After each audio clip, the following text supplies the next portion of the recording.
নমস্কার, আপনারা দেখছেন ওঙ্কার বাংলা। আপনাদের সঙ্গে রয়েছে আমি সৌমি। নজর রাখবো জেলার গুরুত্বপূর্ণ খবরের দিকে। বুধবার ডাবগ্রাম ফুলবাড়ি বিধানসভা কেন্দ্রে তৃণমূল প্রার্থী রঞ্জন শীল শর্মার হয়ে জনসভা করলেন তৃণমূল নেত্রী মমতা বন্দ্যোপাধ্যায়। এই সভা থেকে প্রার্থীকে জয়যুক্ত করার আবেদন করেন তিনি।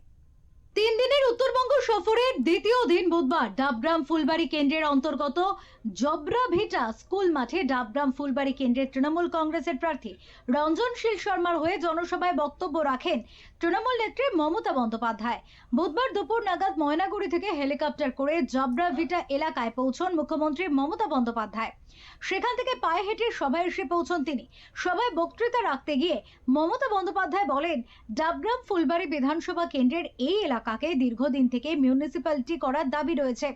ইতিমধ্যে রাজ্যে বেশ কিছু নতুন মিউনিসিপ্যালিটি প্রস্তাব আমাদের কাছে এসেছে। নতুন সরকার এলে সেই প্রস্তাব নিয়ে আমরা সামনে এগোবো। এছাড়াও এলাকার মানুষকে তিনি রঞ্জন শীল শর্মাকে ভোট দেওয়ার জন্য আবেদন জানান। রঞ্জন শীল শর্মা ভোটে জিতে এলে এলাকার উন্নয়ন হবে। বিগত 5 বছরে এই এলাকার উন্নয়ন থমকে গিয়েছে। এলাকার উন্নয়নের জন্য রঞ্জন শীল শর্মাকে ভোট দিয়ে জয়যুক্ত করার কথা বলেন মমতা বন্দ্যোপাধ্যায়। আমাদের ডাবগ্রাম ফুলবাড়ির প্রার্থী রঞ্জন শীল সারাক্ষণের কর্মী।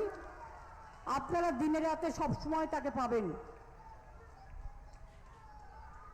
ডাবগ্রাম ফুলবাড়ি নতুন করে চিন্তা করুন এবং ভালোবাসা দিয়ে তৃণমূল কংগ্রেসের সিট বাড়িয়ে দিন, বিজেপিকে বিনাশ করতে দিন। আমার জলপাইগুড়ির প্রার্থী কৃষ্ণ দাস। মমতা বন্দ্যোপাধ্যায় বেরিয়ে যাওয়ার পর রঞ্জন শীল শর্মা বলেন, দিদির আশা মানে আমাদের কাছে আশীর্বাদ। উনি এই এলাকার মানুষকে আশীর্বাদ করে গেলেন। আমরা আশাবাদী তিনি ভোটের আগে যে দিশা দেখিয়ে গেলেন তা আমাদের বাড়তি শক্তি যোগাবে। সবচেয়ে বড় দিদি আশা মানে আমাদের কাছে একটা আশীর্বাদ স্বরূপ।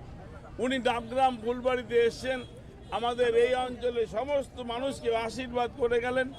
আমরা আশাবাদী নতুন করে এবং নতুন দিশাও উনি দেখালেন যে আগামী দিনে যে এই অঞ্চলের মানুষের ডাবগ্রাম 1 এবং ডাবগ্রাম 2, ফুলবাড়ি 1, ফুলবাড়ি 2কে নিয়ে এই অঞ্চলের মানুষের যে দাবি ছিল একটা আলাদা পৌরসভা গঠন করা, তা উনি আজকে স্বীকার করে উনি বলে দিয়ে গেলেন। এটাতে এই অঞ্চলের মানুষ দারুণভাবে আমরা খুশি যে আগামী দিন মানুষের এই চাহিদা এটা দিদি ছাড়া আর কেউ পূরণ করতে পারে না, তা প্রমাণিত হয়েছে।